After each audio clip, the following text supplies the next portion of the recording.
आज क्या करना चाहिए? ये तेरी महाडबरी पहाड़ी खेती खारी बुला रहा हूं, लेकिन ये तेरी तो नहीं आई लक्ष्मी। हाँ देखिए, ये बहुत प्यारी है।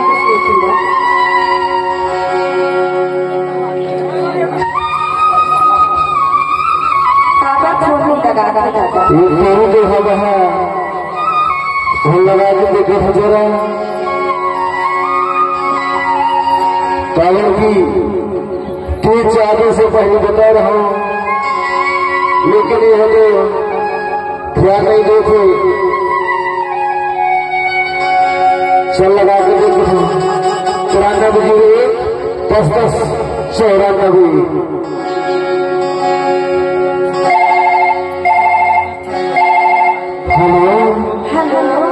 क्या कहाँ से हुई? अरे मैं यहाँ घर में बैठी हूँ। घर में कहा क्या करते? अरे मैं यहाँ ना करूँ। हाँ 3 4 के भैया है। अच्छा, तो मैं यहाँ सोखड़े बैठी हूँ। तेरे वहाँ डबरी बाहर खेती खावड़ा, लेकिन तो कावर नहीं आई हो ऐसे? हाँ। अरे मैं यहाँ आ जाऊँगा ऐसे? और सुनना, अरे बताना हो। आए बार आ जाऊँ। अच्छा, अगर देख भाई बार भैया 3 बारी तुम्हारा झटका भी ऐसे हाँ वही काहे तेल मैं महना राई तेल में सुठवा लियो, मिट्टी तेल में सुठवा लियो, और ये मछली तेल में सुठवा लियो बही। ऐसे जल्दी जो करके अच्छा वाला देखते। अभी तो पता चल जाही कि तोला राई तेल में मिट्टी तेल में सूखी तेल है तो मारो भाग लग रहे इसमें पौधे चुप रही। अरे सुनना, हाँ मैं हम बाबा तुमको बताए ना भाई। अच्छा, ये पूरा घड़ी फोन लगाता कहते। अच्छा नहीं तो ना हाँ तोला मारिए तो बोला फंसाए देवे। ऐसे हाँ हाँ अरे सुनना, हाँ अभी तोला सोच ही यार। अच्छा हाँ हाँ अरे सुनना, हाँ ठीक है मैं हम बाबा तुमको बताए। हाँ मामा हाँ हाँ वीडियो कॉल करके दे सकता है। अच्छा बताए दो कौन बताए। हाँ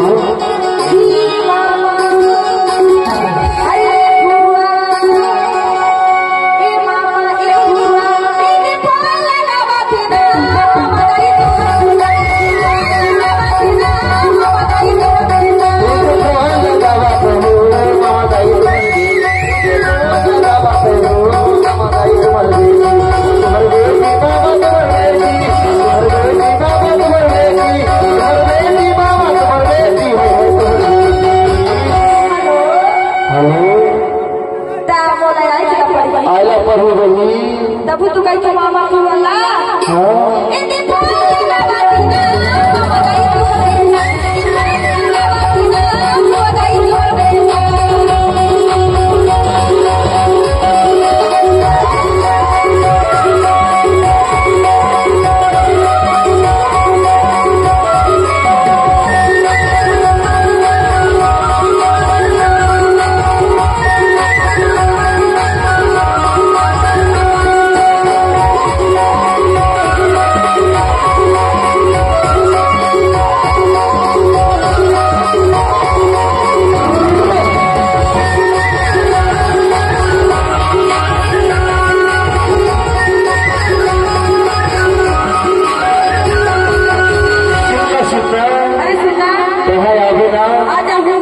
चल ठीक है, बाय बाय टाटा।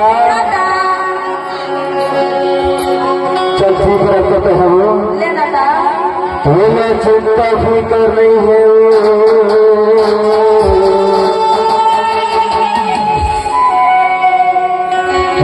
काहे के डर हुई भैया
बना हुआ